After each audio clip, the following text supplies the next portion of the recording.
Hey guys, this is a custom oil bucket that I made.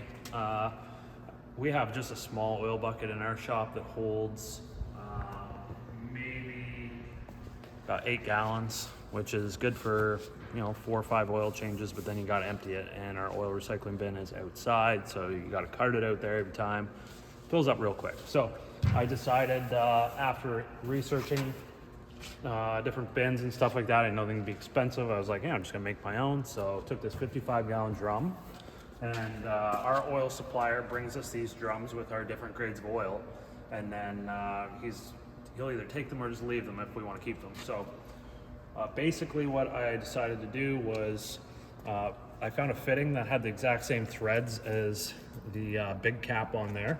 And I took a piece of pipe and I welded the threads onto that so I could screw this pipe into the top of the container. And then I took another piece of exhaust pipe. This is just a transmission catch pan that you can buy. I forget how much they are, like 50 or 75 bucks Canadian, I think. But so I took a piece of exhaust pipe here, and you can see fits quite nicely in there. I believe that's a 2-inch inside diameter, and this is a 2-inch outside diameter, so or it was pretty close to. Then I went to the dollar store and picked up this stainless steel bowl, and I just went ahead and I welded it on there, and then I also added JB Weld just to ensure strength and also seal. I didn't want any oil and stuff leaking out of there.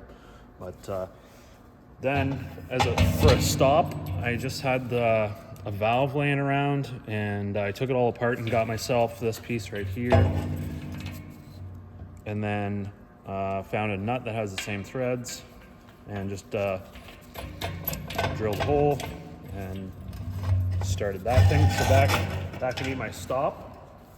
And you can see like how high we have this. My 12,000 pound lift takes cars and trucks up fairly high, so I can put the oil bucket right up to the pan, which is really, really nice, because a lot of oil buckets you can't go that high.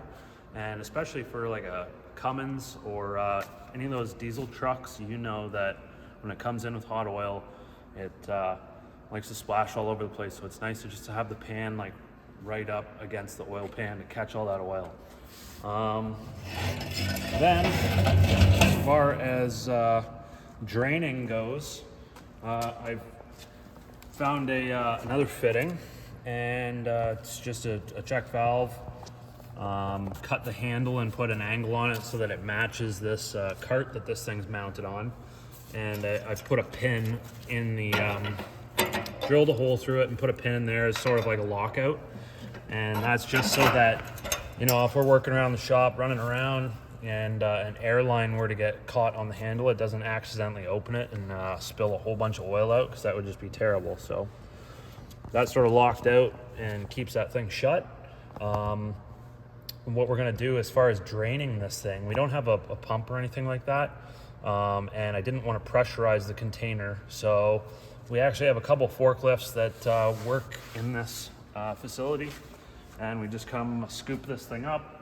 I got a piece of scrap exhaust hose that's laying around, and I found another fitting that's got threads that matches this, so we can just have this thing up in the air, screw this on, stick this into our oil recycling container, and then open the valve.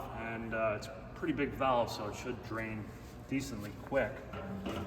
That's about it. This cart was just kind of laying around. I don't know what it was used for. Couple sort of light duty casters on it. It'll be interesting to see how much weight this thing can carry once this bin is pretty well full, and then see how long they last. They're just they're not like a sealed bearing or anything like that, just a ball bearing caster with seems like plasticky rubber wheels, but tack welded the drum to the base so that it is one. And then you can see that this portion I had cut out and just sort of cut some of that and braced a little bit there, which probably really doesn't do anything, but I had to get that out of the way so that the drain could be here. And also, if it bumps up against a wall, it's not going to hit or anything like that. The only other thing that I still kind of want to do is put some sort of a level indicator in this thing so I know how full it is. And I believe I'm probably going to do it on this side using the smaller cap. And I'll probably use some sort of a float where, you know, I'm going to have maybe a foot that sits down here with some sort of, maybe I don't know what I could use. Let me know in the comments, but yeah, anyhow, once the oil comes up, it's gonna start to pop up, and I'll know that it's getting full. Obviously, pushing it around, you can feel the weight of it, so